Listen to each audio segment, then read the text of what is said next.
Muy buenas noches, sean todos bienvenidos a su programa Tribuna TV.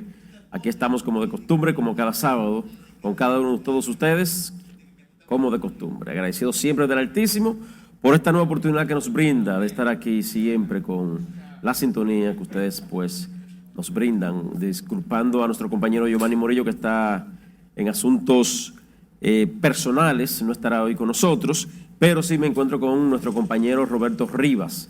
Con él vamos a compartir el programa la noche entera, pero además con él vamos a compartir, obviamente, aparte de los segmentos que tenemos, vamos a compartir los temas internacionales que están acarreando en todo el mundo y que tienen, pues, al mundo vamos a decir, en vilo, ¿no? Porque son casos delicados, casos de mucha preocupación. Buenas noches, Roberto. Muy buenas noches, Robinson. Agradecido nuevamente de compartir la ventana de Tribuna TV por canal RNN. Así que, pues agradecido, disculpando al compañero Giovanni Morillo que se encuentra en esos asuntos, pero que los oficios no se detienen. Sí, Giovanni está en asuntos familiares. Sí. Bueno, descanse por ahí tranquilo. Bueno, mira, Roberto, primero aquí en el país hay muchos temas también en el ámbito político, en el ámbito social, en el sentido general, pero el tema de la vacunación sigue siendo un tema de mucha preocupación para las autoridades, pero también para la sociedad. Entonces, de parte de la sociedad, yo creo que es importante que la sociedad se concientice a sí mismo. Hay una concientización que hay que mantener. El gobierno, las autoridades lo han estado haciendo la alerta y eso es importante que la sociedad así lo acoja. Van ya una buena cantidad de vacunados. Hasta el miércoles en la noche se hablaba de 2.5 millones de dominicanos, lo que significa que podríamos estar en poco tiempo cerca de los 3 millones. Y bueno, más adelante entonces veremos cuáles serán los resultados. Pero hay que seguir haciendo el llamado para que la ciudadanía se vacune, porque si no es así, no podemos salir de esto. Esto es lo que está haciendo el mundo entero. Todos los países están recurriendo a la vacunación y todo el que tenga por encima de los 18 años que lo haga. Yo hago inclusive una alerta para la parte de la educación, que ya Educación anunció que van a hacer un inicio formal a partir del día 25, yo diría que en cada recinto escolar que haya un equipo de salud pública vacunando a todo el que no se ha vacunado y que iniciando las clases, pues entonces se vacunen. Yo creo que eso es una opción positiva que podría ayudar inclusive a aquellos maestros que se están quejando de ir a dar clases porque hay alumnos que no se han vacunado, porque hay padres de alumnos que no se han vacunado, porque hay tutores de alumnos que no se han vacunado. Entonces, yo creo que es importante que todos estemos vacunados. Quisiera destacar, Robinson, si se me permite, que en términos generales, el Plan Nacional de Vacunación presenta buenos resultados. En comparación con otros estados en el contexto hispanoamericano, la República Dominicana presenta muy buenos resultados con el ritmo de vacunados, al menos de primera dosis, y además presenta buenos indicadores de recuperación o reactivación económica, Robinson. Muy bien lo que mencionabas respecto al inicio de clases del ministro de Educación, que ha dado la fecha del 25 de mayo, pero que además se rumora y se espera que también sea levantado o terminado el toque de queda igualmente ese día 25 de mayo. El Plan Nacional de Vacunación ha presentado tan buenos resultados que además me parece es necesario hacer un llamado de atención a la ciudadanía, a las familias, a los trabajadores, que el proceso de vacunación, aunque tengamos un fin del toque de queda y un regreso a clases, no significa que se acabó la pandemia. No, claro. Entonces hay que tener muchísimo cuidado con las expectativas, porque no se trata de que ya se ha acabado el COVID y lo hemos superado. Todavía resta una segunda fase, una segunda dosis, y además por ahí viene una ley general de vacunación, que durante la semana, como pudimos ver, la actividad legislativa en la Cámara de Diputados ha estado haciendo énfasis en que esa ley no solamente es la ley de vacunación contra el COVID, sino que es un instrumento jurídico para que la Administración Pública Dominicana pueda enfrentar cualquier otra crisis que venga en el futuro. Bueno, ciertamente, como tú dices, hay quienes creen, y eso es una buena puntualización que hay que hacer, hay quienes creen que me vacuné, ya, dejé mascarilla atrás, dejé el jabón, las manos el lavado de manos atrás. No, no, no, no. El cuidado hay que continuarlo. Hay que continuarlo igualito incluso. Usted se vacunó, manténgase tranquilo, igualito. Distanciamiento, lavado de manos, su mascarilla. Todo eso hay que seguirlo igual, porque lo que hay que buscar es la manera que esto se vaya despejando, pero poco a poco, porque esto no es de golpe y porrazo. Esto es un proceso. Todo es un proceso. Se ha hablado mucho de la normalidad. Yo creo que la normalidad podría estar hablándose de normalidad normal, valga la redundancia, normalidad normal el próximo año. O sea, no es que ahora vamos a estar que en diciembre, de aquí a diciembre, no. La normalidad de verdad va a ser el próximo año. Los expertos epidemiológicos además insisten en los brotes. Sí. Ya hay un nuevo brote, algo así como el brote 2.0 de la India, el problema de Brasil, el problema del Reino Unido. Es decir, la pandemia puede mutar y desde el punto de vista epidemiológico tenemos que seguir previniendo cualquier, digamos, problema o dificultad, porque la República Dominicana hasta ahora ha presentado muy buenos resultados, con muy buen comportamiento de las autoridades policiales, militares, administrativas, y tenemos que poner de nuestra parte. Así mismo es. Bueno, mira, Roberto, en el caso, por ejemplo, la parte económica, yéndonos y pasando a otro tema, en la parte económica el gobierno está muy empeñado también. Claro, esto es un tema para estudiar, es un tema, inclusive leí en la semana al ministro administrativo, José Ignacio Paliza, hablar en el sentido de que desde el gobierno se está sopesando con técnicos si se recurre o no a una reforma fiscal. Evidentemente, se ha destapado una alerta por el tema del alto precio de los rubros de primera necesidad de la canasta familiar, y esto ha puesto en preocupación a las autoridades en el ámbito económico del gobierno, porque hay quienes creen que, hablándose de reforma fiscal en medio de estas alzas, es llevarle poca esperanza al pueblo. Y yo creo que el gobierno mismo, yo no creo que el gobierno tenga vamos a decir, el querer golpear al pueblo, pero la situación, la circunstancia, el tema de la propia pandemia, lo que está sucediendo a nivel internacional, esto está llevando a los gobiernos a tener una situación un poco incómoda en ese sentido, y la parte productiva, los productores entonces, se han visto en la obligación del aumento a los productos. Pero sí, el gobierno en esto tiene que buscar la manera de paliar esa situación, de que los precios no sigan tan altos. La mayoría de analistas internacionales, economistas, politólogos, coinciden con que las reformas fiscales en el contexto mundial es un fenómeno propio post-COVID. La mayoría de economías europeas, hispanoamericanas y del sudeste asiático van a necesitar ajustar los gravámenes, aranceles y este tipo de medidas tributarias de recaudación. Sin embargo, aquí en la República Dominicana los economistas, como bien has mencionado, coinciden, pero no están de acuerdo con el momento. Ahí está, digamos, la situación que ha atravesado Colombia en otras medidas, en otros lugares, en otros estados. Pero acá en la República Dominicana atraviesa, Robinson, un problema más álgido, y es que hace falta el pacto fiscal como tercer eje de la Estrategia Nacional de Desarrollo.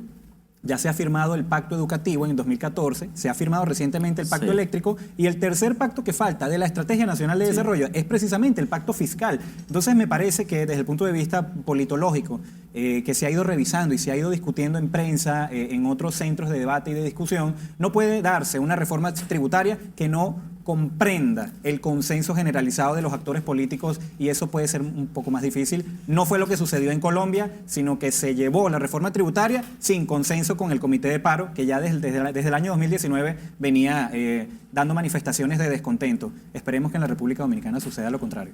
Mencionaste a Colombia, y aunque vamos a esperar el próximo segmento para hablar del ámbito internacional, pero hay quienes creen, y te pregunto como parte de esa conocedor en esa área. Hay quienes creen que República Dominicana podría caer en un vacío similar al de Colombia por el tema de la reforma fiscal. ¿Tú crees que aquí lleguemos a ese extremo?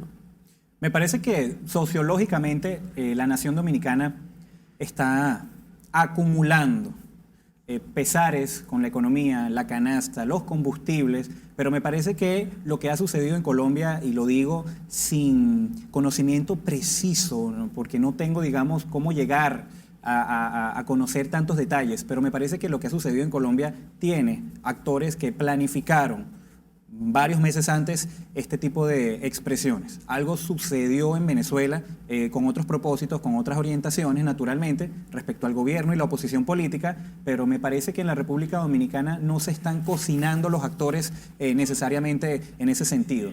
No hay elementos como para reflejar la Marcha Verde, por ejemplo, respecto al malestar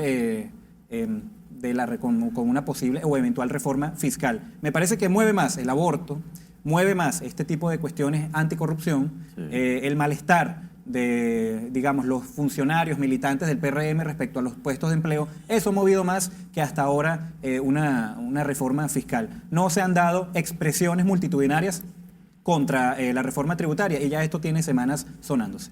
Sabes que tú mencionaste la Marcha Verde, pero hay quienes dicen, hay quienes creen que los miembros, o muchos de ellos, de los miembros de la Marcha Verde, no van a salir a las calles a mucha protesta porque están la mayoría nombrados en el gobierno.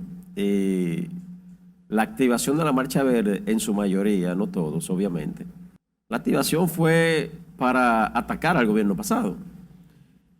Claro, yo dije en su momento que la Marcha Verde tuvo razón de ser porque ellos lograron que el tema corrupción se le prestara atención. Ellos lograron que el tema Odebrecht se le prestara atención, y se le prestó atención, al punto que todavía estamos en el tema de Odebrecht con juicios, con actores políticos de importancia. Y en el caso, por ejemplo, de la corrupción, ya en sentido macro, sentido general, pues los políticos con el tema Marcha Verde se enfocaron en actuar por la derecha. Por ejemplo, cuando en la Marcha Verde, y en su momento lo dijimos muchas veces aquí, cuando en la Marcha Verde hacían la caminata, los organizadores miraban a la derecha y encontraban un corrupto. Miraban a la izquierda, encontraban otro corrupto. Y si miraban hacia atrás, veían que venía otro corrupto en la misma marcha de ellos. Entonces ellos, por eso determinaron que en las organizaciones que ellos hacían, los encuentros y concentraciones, que no hubieran políticos, que no existieran los políticos, porque es precisamente a ellos que ellos estaban haciendo el llamado. Y sobre todo a los que estaban ahí con ellos, que en el momento estaban siendo pues un poco atacados por la sociedad y en muchos casos, incluso hasta ya mencionado por la opinión pública como parte de los casos de corrupción. Yo creo que la Marcha Verde tiene razón de ser, tuvo su momento su razón de ser, pero sí yo digo de corazón que donde ellos lo dañaron es que en personas clave están nombradas. Sí. Y para mí fue un error de ellos aceptarlo, esos nombramientos, pero bueno, cada quien con su... Estoy de acuerdo, y de forma conclusiva el mensaje es el siguiente, Robinson: lo que sucedió en Colombia fue artificial y conducido. Sí. Esa explosividad, agresividad, ese daño con las instalaciones, edificios administrativos, gubernamentales, etcétera, no solamente son una expresión popular, porque tiene cierto contenido, pero hay actores en el fondo que miran a las elecciones del año que viene, 2022, independientemente de la postura ideológica. Sí. Hay un descontento generalizado contra Iván Duque, que no aspirará a la reelección bajo ninguna circunstancia, pero me parece que en la República Dominicana todavía no se están armando las condiciones que conduzcan este estallido respecto a la reforma tributaria. No sí. Surge espontáneamente, siempre. Bueno, América Latina está en una situación, precisamente por el tema del manejo económico. América Latina está padeciendo una situación delicada. La mayoría de países están adoleciendo de una situación, para ellos un poco, vamos a decir, incómoda, en el ámbito sociopolítico, ¿verdad? por la situación de las mismas reformas que en algunos países está implementando, por la situación misma de los casos mismos de corrupción y por la situación económica que le embarga, en algunos casos de hambruna, ¿verdad? Pero vamos a la pausa, Roberto, y cuando entonces regresemos vamos a hablar de lo que está sucediendo en Palestina e Israel, y así nos vamos a tratando otros temas, como el caso mismo de Colombia, porque te quiero hacer una pregunta sobre Colombia, pero cuando retornemos. Muy bien. Vamos a la pausa, usted no se mueva, retornamos en breve.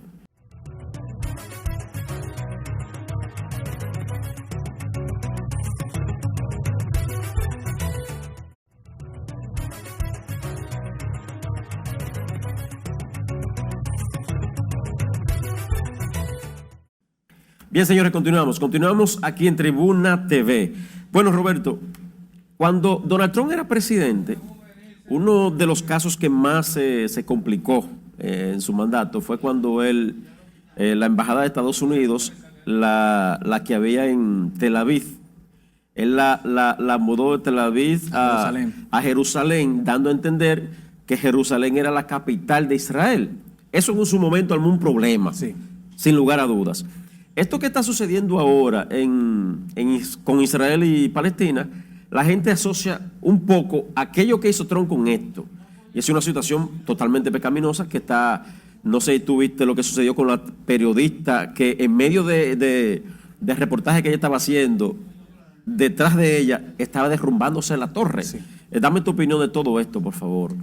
Naturalmente no es fácil asumir una postura hacia Israel o hacia Palestina. Indiscutiblemente es una situación histórica, Robinson, sí, que tiene miles de años en disputas territoriales. Hay que ser muy franco con las posiciones. Palestina quiere quedarse. Israel quiere quedarse.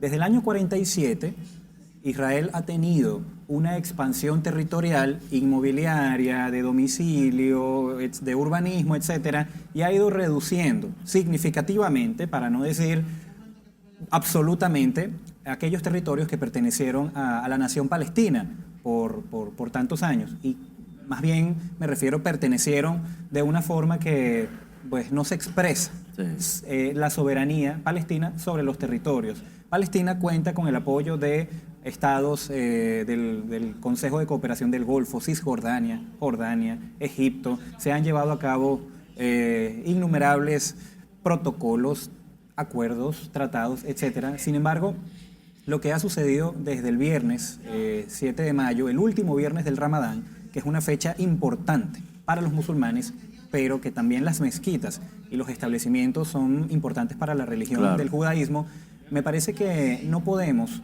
únicamente responsabilizar a los palestinos. El desalojo de las fuerzas policíacas de Israel, por ejemplo, porque están haciendo reclamos de que esos edificios o esa cuadra o esa calle, literalmente ese barrio, pertenece a Israel porque tiene un registro de catastro, porque perteneció a mi familia antes de la Segunda Guerra Mundial, etc. Hay una serie de cuestiones que para algunos se aproxima a una provocación, sumando lo de Donald Trump de mudar la embajada estadounidense, parecen ser provocaciones, incitaciones a que tarde o temprano reventara este caldo, sí, o este sartén que venía calentándose. De una u otra forma, el contexto internacional, pienso, ha actuado lentamente. Por ejemplo, los funcionarios Thor Benesland o Rosemary Di Carlo, que es subsecretaria para Asuntos de Paz, me parece que han actuado lentamente. El Consejo de Seguridad de las Naciones Unidas no se ha convocado. Allí hay el Consejo de la Conferencia de Seguridad de Múnich, ya este año, en febrero, tocó específicamente la situación palestina y estaban pendientes ciertos acuerdos. Pienso, en mi opinión, asumir una especie de neutralidad, Robinson, sí, pero no quisiera descartar que el Estado de Israel ha estado llevando al desespero a los palestinos hasta que suceden este tipo de situaciones. El embajador de Israel aquí en República Dominicana, él habló esta semana, sí, y él se llama Daniel Virán Mayor. Y él dijo algo que, bueno, hay que prestarle atención a eso que él dijo porque lamentablemente el mundo está padeciendo esto. Y él decía que es lamentable de que esto esté sucediendo gastándose tanto dinero en medio de esta situación del COVID y que esos recursos debieron ser utilizados para situaciones como el propio COVID, para la comida de muchas personas, de ambos lados. Y yo he estado escuchando, concomitantemente con esto, he estado escuchando diferentes voces que dicen que la ONU debe intervenir, ya que Estados Unidos ha perdido en esto vamos a decir, el liderazgo, por lo que hizo Trump. El liderazgo para intervenirla. Hay quienes están pidiendo que Biden también influya, pero ¿qué podría entonces pasar? Pregunta uno, si Estados Unidos con esto no tiene ya el liderazgo que en un momento pudo haber tenido, aunque obviamente Biden puede decir, justificar, bueno, eso lo hizo Trump. Nosotros somos otros y tenemos otra intención con ustedes, con Israel, con Palestina. Yo, en verdad, esta parte me gustaría que la esbozaras, Roberto, para ver hasta dónde podríamos llegar. Tengo que decir, antes que nada, que cualquier otra cosa, que el sistema internacional es sumamente complejo. Si ya es difícil, la política interior con la administración pública, los actores políticos, los partidos políticos, etcétera, las expectativas sociales y sus demandas, el sistema internacional actualmente atraviesa una especie de anarquía global porque no tenemos órganos del monopolio legítimo de la violencia, por ejemplo, salvo las misiones de paz de las Naciones Unidas. Tengo que decir que lo que viven actualmente Palestina e Israel es una especie, Robinson, de guerra fría entre Irán e Israel, que se expresa en Palestina, dentro de la Franja de Gaza, dentro de Jerusalén Este, porque hace semanas el ejército israelí, específicamente un helicóptero, bombardeó territorios pertenecientes a Siria en los altos del Golán. Sí. Entonces, hay una serie, Robinson, que no puedo decirte quién provocó primero, quién inició primero. Esto tiene años, décadas, siglos, y que es una especie de tablero internacional, pero los actores no solamente están en Tel Aviv o en Jerusalén y en Teherán, sino que también interviene Damasco, interviene el Kremlin, interviene Moscú, interviene Washington. Así que me parece que el sistema internacional va mucho más allá de lo que la expresión tecnopolítica está, digamos, llevando a cabo. Me refiero al término tecnopolítica porque no es mentira, Robinson, en el tiempo contemporáneo, cómo condicionan los medios de comunicación la verdad o la información. Sí. Igualmente como ha sucedido en Venezuela, igualmente como ha sucedido en Colombia recientemente, el tema de los fake news, el tema de las tendencias, el tema de los bots, el tema de la información, etcétera, videos falsificados, testimonios falsificados de otro año, de otro lugar. Entonces, es confuso, es muy difícil. Sí. Hay quienes creen incluso que esto podría provocar para futuro, y no muy lejano, pero creo que irse un poco al extremo, pero hay quienes creen que esto podría provocar una tercera guerra mundial. ¿Por qué no? Un tema delicado. Vamos a la pausa de nueva vez, Roberto.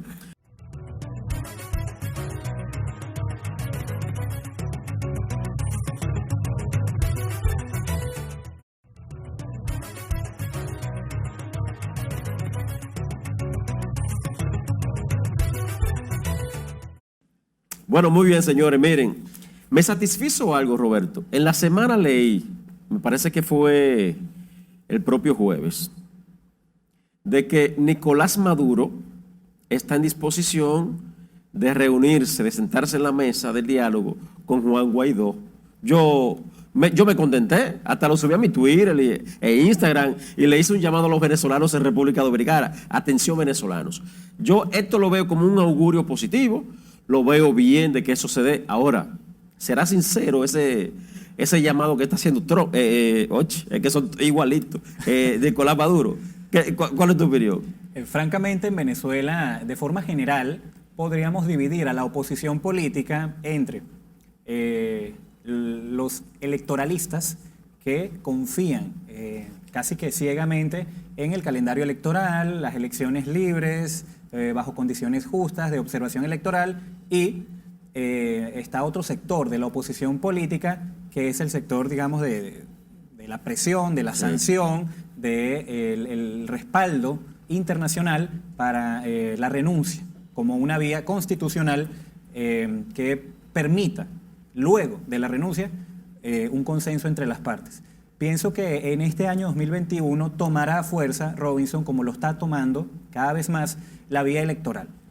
Me parece y coincido que tarde o temprano los venezolanos tenemos que conciliar nuestras diferencias, tarde o temprano tenemos que bajar nuestras predisposiciones o prejuicios respecto al chavismo o respecto a otras expresiones o tendencias políticas, porque, Robinson, podremos no querernos, podremos no amarnos, pero tenemos que convivir. Claro. Es una reflexión desde el punto de vista humanístico. Pienso como venezolano que somos todos venezolanos y que pertenecemos a esa convivencia política y ¿qué? Nos vamos a matar, Robinson. No es viable, así que pienso como tú que es una buena señal, sin embargo, no se le puede creer del todo. Eso creo, yo incluso preguntaba si eso se da, se podría decir que quedó atrás el antagonismo entre ambos, pero además de ellos dos, hay un tercero que ha brillado por su ausencia, que es Capriles. Bueno, ¿Qué ha pasado con en Capriles? este momento, una firma encuestadora, no tengo ahora realmente el dato del estudio, ha colocado a Capriles, bueno, en el sótano de las preferencias políticas o de la popularidad, colocando en un primer puesto a Juan Guaidó, de segundo María Corina Machado, de tercero Nicolás Maduro y el respaldo que... O sea, Capriles está por debajo de Nicolás Maduro. De alguna forma sí. A mamacita. No, perdóname, por encima. Por encima. Okay. Luego Nicolás Maduro y por último Henry Falcón. Es un estudio, digamos, algo así como un benebarómetro que mide las tendencias periódicamente. Pero interesante cómo ha cambiado el escenario político, que Capriles ha sido quien ha propiciado el diálogo, el acuerdo, la conversación, la mesa de diálogo, pero no es el favorecido en los números, sino Juan Guaidó y María Corina Machado. Sorprendente eso, ciertamente. Yo me preguntaba, y nadie me pudo responder, ¿quién estaría detrás, a tu juicio, de ese encuentro entre Juan Guaidó y Maduro? ¿Quién podría estar? Bueno, es... ¿Algún organismo internacional o alguien, un líder del sector empresarial o político mismo? Lo que sucede en Venezuela no solamente implica actores venezolanos, sin duda alguna. Me atrevería a decir que el embajador de China tiene mucho que ver por la gran cantidad de inversiones de la República Popular China en territorio venezolano. No me sorprendería que incluso actores o el embajador de Rusia en la República de Venezuela tenga que ver con estas conversaciones y, ¿por qué no?, portavoces, representantes de los intereses estadounidenses dentro.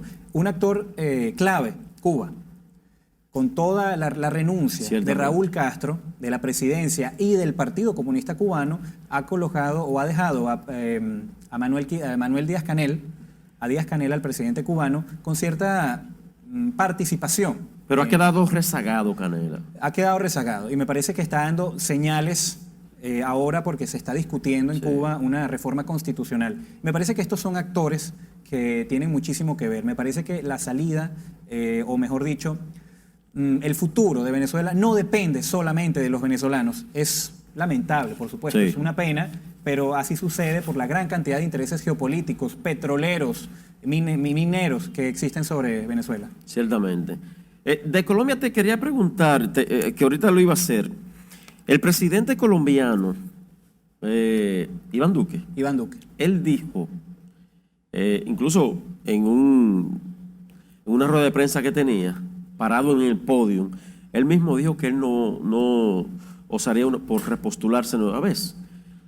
Hay quienes entienden que el pueblo no lo asimilaría en caso de que él lo hiciese, pero yo entendí que en un momento dado él podría ser uno de esos líderes de América Latina. ¿Qué pudo haber pasado?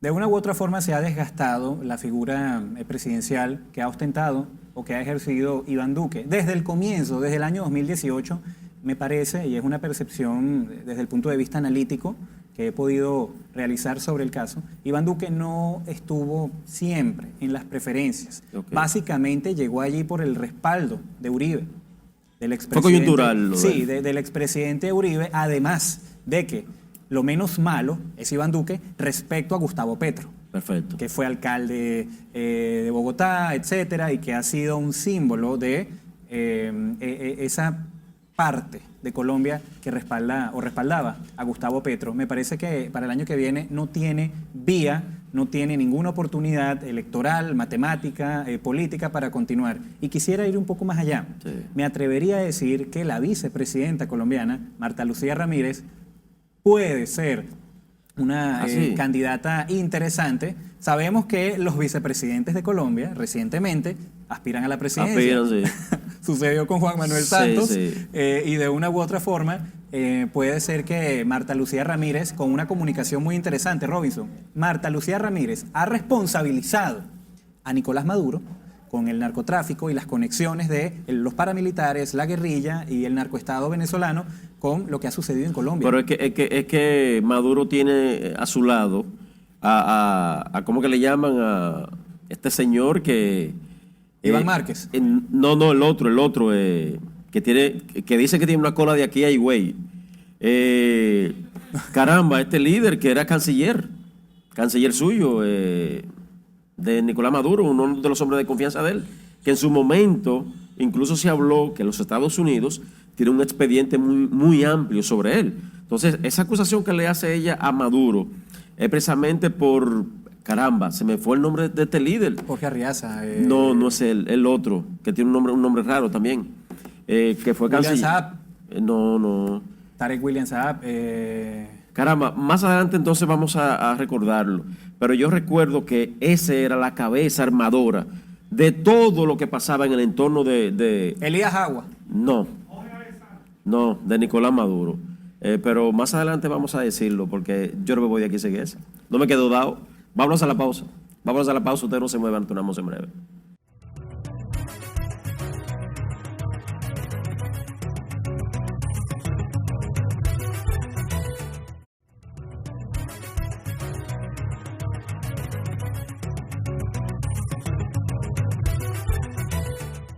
Muy bien, señores, continuamos ya en la etapa final de su programa Tribuna TV.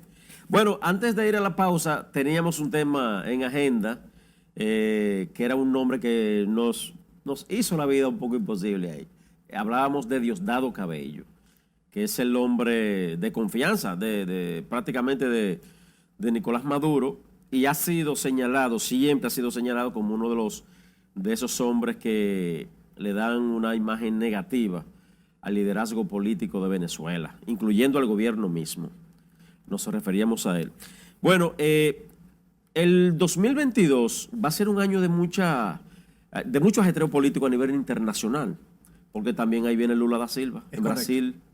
Ahí viene Lula, y el presidente actual de Brasil ha estado haciendo una especie de campaña negativa, no sucia como se dice muchas veces en política, pero sí negativa, ya el Bolsonaro, respecto a la figura de Lula da Silva. Y él lo está haciendo, obviamente, poniéndose adelante porque sabe lo que viene. Es correcto. Porque el liderazgo de Lula ya se está sintiendo y la gente en las calles ya lo está pidiendo incluso.